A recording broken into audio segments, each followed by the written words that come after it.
शेहनपुर एक छोटा सा खामोश और सादा सा गांव था जो चारों तरफ से घने जंगल से घरा हुआ था। इसी गांव में अमरान नाम का एक 19 साला नौजवान रहता था जिसकी जिंदगी दुख, महरूमी और तन्हाई से भरी हुई थी। उसकी माँ उसे जन्म देते ही इस दुनिया से रुखसत हो गई थी और उसका बाप यूसुफ ही इसका वाहिद सहारा था। लेकिन किस्मत को कुछ और ही मंजूर था। जब अमरान सिर्फ 9 बरस का था तो यूसुफ लकड़ियां काटने के लिए जंगल गया और फिर कभी वापस नहीं आया। न उसकी लाश मिली, न कोई निशान, बस एक खामोश राज जो बरसों तक दफन रहा। यूसुफ के लापता होने के बाद उमरान अकेला हो गया, मगर गांव के नंबरदार हाजी सलीम और उनकी बीवी खदीजा बीबी ने उसे अपने बेटे की तरह पाला। उनकी कोई औलाद नहीं थी, इसीलिए उमरान ही उनकी जिंदगी का सहारा बन गया था। लो उमरान बेटा, आज सब्जी और रोटी है, पेट भर के खाना। अम्मा, मैं कब तक आप दोनों पर बोझ बना रहूंगा? खबरदार जो ऐसी बात दोबारा कही। बेटा बोझ नहीं होते, दुआएं होते। खाना खाने के बाद उमरान झोंपड़ी से बाहर निकला तो हाजी सलीम सामने खड़े थे। बेटा, अब तुम बड़े हो गए हो, कुछ ना कुछ करना चाहो तो हम नहीं रोकेंगे। बस यही चाहता हूँ चचा, अब खुद कमाकर आप दोनों को आराम देना चाहता हूँ। करीब वाला जंगल अब महफूज है, चाहो तो वहाँ जा सकते हो। कल ही जाऊंगा। अगले दिन उमरान कल्हाड़ी लेकर जंगल में दाखिल हुआ। जंगल खामोश था, मगर इस खामोशी में भी एक अजीब सी सरगोशी छिपी थी। अचानक एक दरख्त पर बैठी मीना ने इसकी तरफ गौर से देखा। ये मीना कुछ अजीब लग रही है। मैं तुम्हें जानती हूँ अमरान, तुम यूसुफ के बेटे हो। ये नाम तुम कैसे जानती हो? तुम तो परिंदा हो। मैं कभी इंसान थी, एक शराब ने मुझे इस हाल में बदल दिया और मैं तुम्हारे बाप के बारे में सब जानती हूँ। डर के मारे उमरान भागता हुआ गांव वापस आ गया, मगर इसके दिल में एक सवाल जलने लगा था।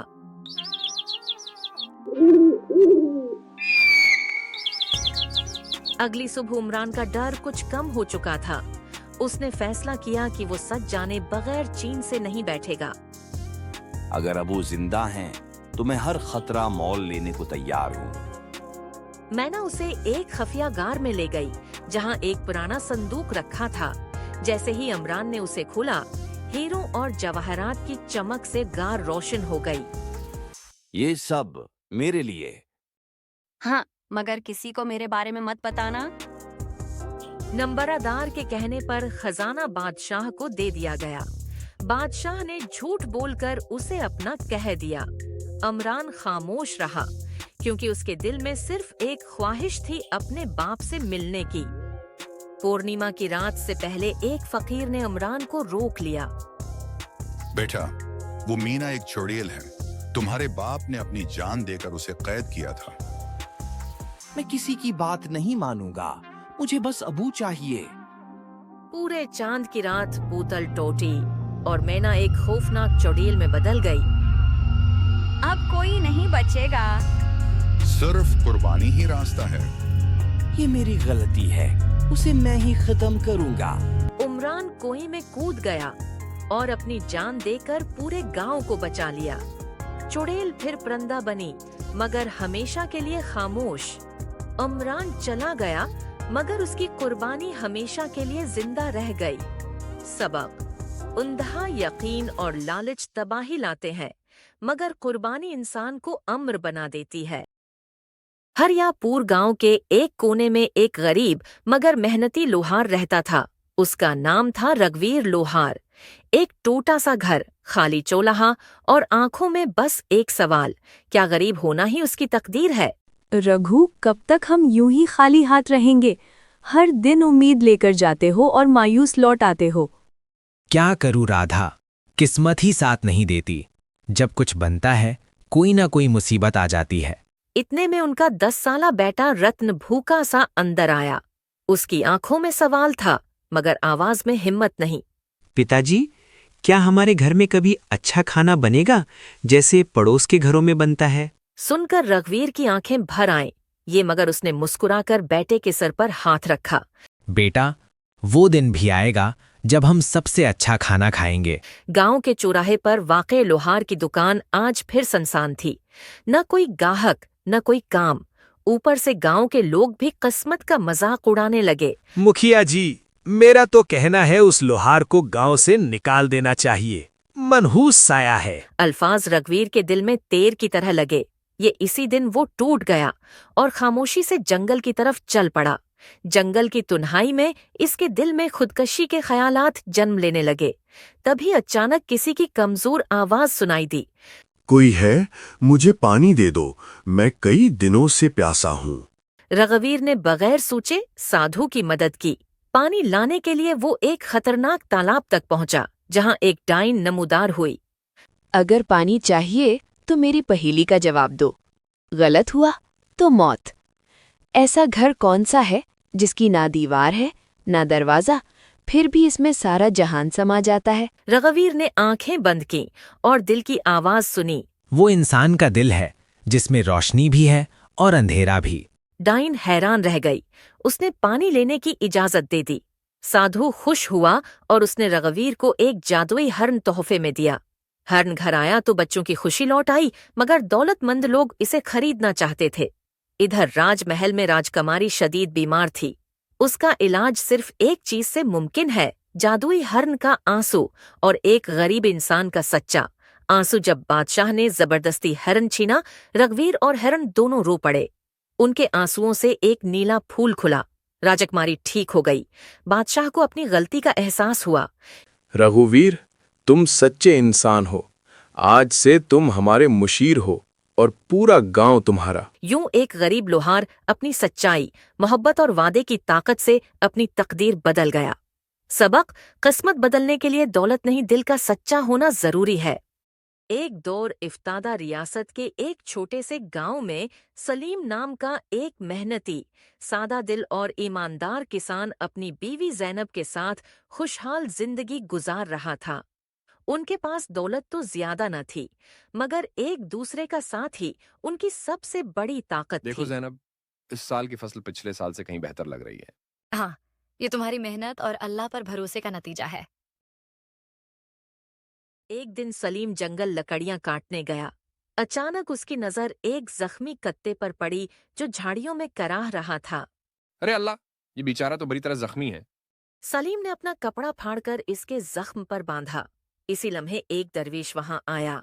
ऐ इंसान, तुमने एक बेजबान पर रहम किया है, उसका अजर तुम्हें जरूर मिलेगा। दरवेश ने दुआ पढ़ी और किता ठीक हो गया। हैरत की बात ये थी कि किता बोलने लगा। तुमने मेरी जान बचाई है, अब मैं तुम्हारा साथ कभी नहीं छोड़ूंगा। ये कैसे मुमकिन है? मेरा नाम अब तुम रखो। आज से तुम्हारा नाम वफा होगा। वफा सलीम के साथ घर आ गया। वक्त के साथ वो घर और खेत दोनों में सलीम का सच्चा मददगार बन गया। मगर गांव के जालिम जमींदार को ये बात खटकने लगी।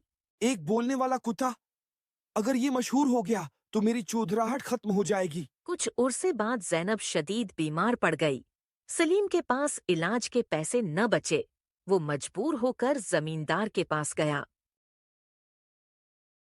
पैसा चाहिए तो अपनी जमीन गिरवी रखो। सलीम कर्ज लिए बगैर लौट आया। इसी रात वफा गायब हो गया। सुबह वो एक जड़ी बूटी लेकर आया। ये दवा जैनब को शफा देगी। वाकई जैनब ठीक हो गई। बाद में वफा एक साजिश का शिकार हुआ। जमींदार के आदमियों ने सलीम पर हमला किया, मगर वफा दरमियान में आ गया। वफा, ये तुमने क्या किया? सच्चा साथ कभी कभी कुर्बानी मांगता है। वफा ने अपनी जान देकर सलीम को बचा लिया।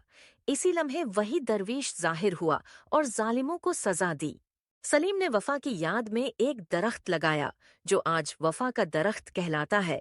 ये कहानी हमें सिखाती है कि सच्ची दोस्ती नस्ल या जबान नहीं देखती, बस दिल देखती है। अरे भाई, खैर तो है? आज सुबह सुबह बहुत खुश लग रहे हो, क्या मसला है? अरे भाई, खुश इसलिए हूँ, पता नहीं सुबह किसने मेरे नंबर पर 500 रुपए का बैलेंस डलवाया है गलती से, तो मैं खुश नहीं रहूँगा और क्या, आज की दिहाड़ी तो मेरे लग गई है।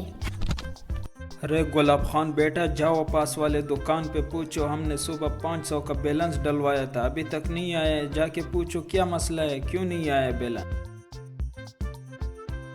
पापा वो कह रहे हैं कि आपका बैलेंस गलत नंबर पर चला गया किसी और के पास। आप उस नंबर पर फोन करें और उससे वापसी ले लें।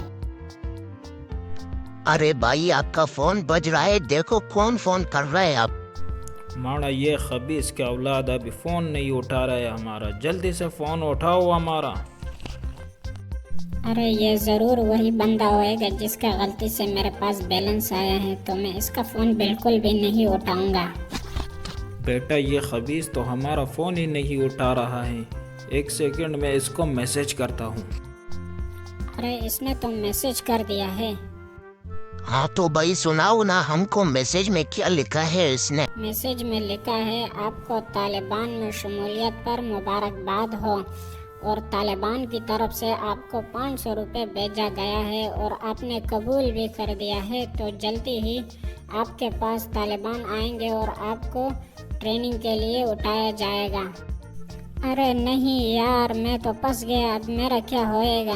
हेलो तालिबान जी, हमने कोई शमूलियत कबूल नहीं की है। हम 500 की जगह आपको 1000 वापस करेंगे और हमें माफ़ कर दो। मेरा सिर्फ नज़र ही नहीं कमज़ोर है, बल्कि मेरा एक टांग भी माजूर है और एक हाथ भी फालिज की वजह से माजूर है।